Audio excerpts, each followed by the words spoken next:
बरसों पहले एक जंगल में टुनटुनी चिड़िया अपने दो बच्चों के साथ रहती थी। उसकी बेटी का नाम सुनहरी था और बेटे का नाम गोलू था। दोनों बच्चे सरकारी स्कूल में पढ़ते थे। एक दिन जब वो दोनों स्कूल जाने लगे तभी बारिश शुरू हो गई। अरे ये बारिश को भी अभी शुरू होना था, अब हम स्कूल कैसे जाएंगे? चिंता मत करो बच्चों, मैं अभी छतरी लेकर आती हूँ। रहने दो माँ, वो फटी पुरानी छतरी हमें नहीं चाहिए। उस पुरानी छतरी को स्कूल ले जाकर हमें अपनी हंसी नहीं उड़वानी। इससे तो अच्छा है हम भीगते स्कूल चले जाएं। तब तक आप लोग कमेंट पे बताएं 34 + 7 + 10 कितने होते हैं। दोनों बच्चे अपनी माँ को खरी खोटी सुनाकर वहाँ से चले जाते हैं। हे भगवान, तूने मुझे इतनी गरीबी क्यों दी? मैं अपने बच्चों की इच्छा भी पूरी नहीं कर पाती। शाम को बच्चे भीगते हुए घर वापस आते हैं। अरे बच्चों, जल्दी से अपने बदन पहुँच लो वरना सर्दी लग जाएगी। मैं अभी तुम लोगों के लिए गर्मा गर्म चाय बना देती हूँ। टुनटुनी अपने बच्चों को चाय बनाकर देती है। ये क्या माँ, ये चाय है? इसे तुम चाय कहती हो? इसमें दूध कहाँ है?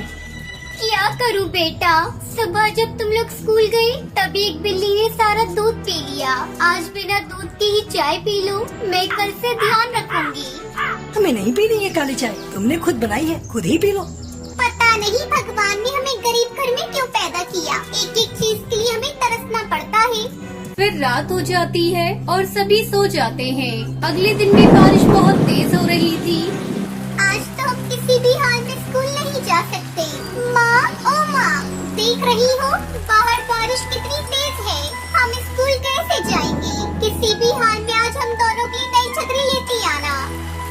सुनहरी बिटिया, तुम्हें तो पता है मेरा काम भी आजकल छूट गया है और मेरे पास इतने पैसे भी नहीं है कि मैं तेरे लिए नई छतरी ला सकूं। मैं ये सब कुछ नहीं जानती, मुझे तो बस नई छतरी चाहिए, मतलब चाहिए। मैं ज्यादा दिन तक स्कूल की छुट्टी नहीं कर सकती। दोनों बच्चे घोंसले के अंदर चले जाते हैं। हे भगवान, अब मैं क्या करूं? कहां से नई छतरी खरीद कर लाऊं? तभी टुनटुनी को याद आता है और वो अपनी अलमारी से अपना मंगलसूत्र निकालती है। मंगलसूत्र का क्या काम? पता नहीं सुनहरी के पिता जिंदा है भी या नहीं। अगर उस रात जंगल में बाढ़ नहीं आई होती तो हम कभी ना बिछड़ते। मेरे बच्चों को तो ये भी नहीं पता कि उनके पिता कितने अमीर थे। मैं अपने बच्चों को बताकर उनका दिल दुखाना नहीं चाहती थी, इसलिए मैंने उन्हें यही बताया कि उनके पिता इस दुनिया में नहीं रहे। तभी एक तेज आवाज से टुनटुनी एकदम से चौंक जाती है। उनका घर बारिश में टूट गया था। हमें बचाओ माँ, मुझे तो तैरना भी नहीं आता। अरे बच्चों, पानी का बहाव बहुत तेज है, तुम एक दूसरे का हाथ पकड़ लो।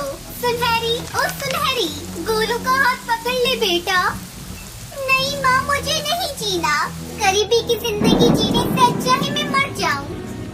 ऐसा मत बोल मेरी बच्ची, आज तक मैंने तुम दोनों से एक बात छुपाई है। तुम्हारे पिता एक बहुत बड़े सेठ थे, लेकिन एक बार इतनी तेज बारिश हुई कि जंगल में बाढ़ आ गई और वो हमसे बिछड़ गए। पता नहीं अब वो इस दुनिया में रहे भी या नहीं, लेकिन मैं आज तक इसी आस में जी रही हूँ कि एक दिन तेरे पिता जरूर वापस आएंगे, मेरा मन कहता है।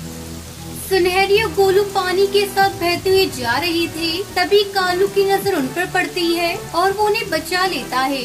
टुनटुनी भी किसी तरह बारिश से बचती बचाती वहाँ पहुँचती है और कालू को देखकर रोने लगती है, क्योंकि ये कोई और नहीं टुनटुनी का सेठ पति कालू कौवा था। बच्चों, यही तुम्हारे पिता हैं, जिस बारिश ने हमसे अलग किया था, आज उसी तेज तूफान ने हमसे मिला दिया। टुनटुनी, उस तूफान के बाद मैंने तुम्हें बहुत तलाश किया, लेकिन तुम्हारा कहीं पता नहीं चल पाया। थक हार के शहर चला गया था, वहीं मैंने अपना नया घर बनाया है। चलो मेरे बच्चों, तुम्हें अब और गरीबी की जिंदगी नहीं जीनी पड़ेगी। फिर कालू को उन सभी को अपने घर ले जाता है। इस तरह दोनों बच्चे अपने पिता और टुनटुनी के साथ खुशी खुशी रहने लगते हैं।